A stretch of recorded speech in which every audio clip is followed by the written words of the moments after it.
Hi hello నమస్తే welcome to Telugu one cinema. This is Diveshri. ఇక నందమూరి అభిమానుల టైం మొదలైంది. వాళ్ళ ఊపుని ఉత్సాహాన్ని ఎవరు ఆపలేని పరిస్థితి. మోక్షజ్ఞ ఎంట్రీ ఖరారు అయిన నేపథ్యంలో ఆ మూవీకి సంబంధించిన అప్డేట్స్ కోసం నిత్యం సోషల్ మీడియాలో తలమునకలవుతున్నారు. ఈ నేపథ్యంలో హీరోయిన్ కి సంబంధించిన న్యూస్ ఒకదాన్ని చూశారు. అది నిజమవ్వాలని తండ్రి బాలయ్య సాధించని దాన్ని మోక్షజ్ఞ తన ఫస్ట్ మూవీకే సాధించి రికార్డు సృష్టించాలని కోరుకుంటున్నారు. మోక్షజ్ఞ డెబ్యూ మూవీకి హనుమాన్ ఫేమ్ ప్రశాంత్ వర్మ దర్శకుడన్న విషయం అందరికీ తెలిసిందే.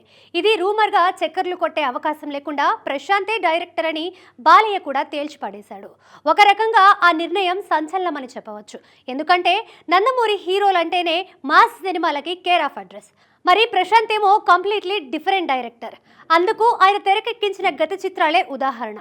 లేటెస్ట్గా వచ్చిన హనుమాన్లో మాస్ అంశాలు ఒక మాదిరిగా ఉన్నా కూడా భక్తి ఖాతాలోకే హనుమాన్ వెళ్తుంది. ప్రస్తుత పాన్ ఇండియా ట్రెండ్ని బట్టి బాలయ్య నిర్ణయం కరెక్ట్ అని మెజారిటీ నందమూరి అభిమానుల అభిప్రాయం. ఇక ఇప్పుడు ఆ స్థాయిలోనే హీరోయిన్ ఎంపిక జరుగుతుందనే వార్తలు వస్తున్నాయి.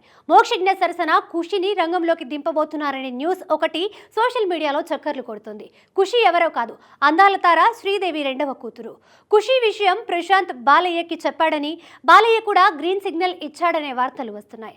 అదే కనుక జరిగితే ఒక సరికొత్త రికార్డుని మోక్షజ్ఞ తన ఖాతాలో వేసుకున్నట్టే.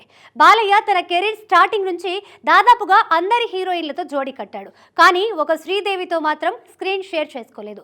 అప్పట్లో చాలా మంది బాలయ్య శ్రీదేవి కాంబో ట్రై చేశారు, కానీ సెట్ అవ్వలేదు.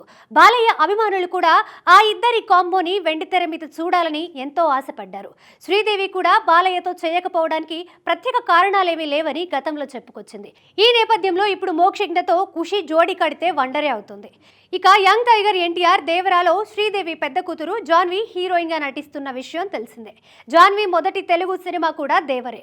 సో అన్నదమ్ములిద్దరూ అక్క చెల్లెల్ని తెలుగు తెరకి పరిచయం చేసి శ్రీదేవి వారసురాల్ని తెలుగునాట నంబర్ 1 హీరోయిన్స్ గా ఎదిగే అవకాశం ఇచ్చినట్టే అవుతుందని కూడా అంటున్నారు. ఖుషి తండ్రి బోనీ కపూర్తో చర్చలు జరుపుతున్నారనే టాక్ కూడా వస్తుంది. గత సంవత్సరం బాలీవుడ్లో తెరకెక్కిన ది ఆర్చిస్తో ఖుషి సిల్వర్ స్క్రీన్కి పరిచయం అయింది.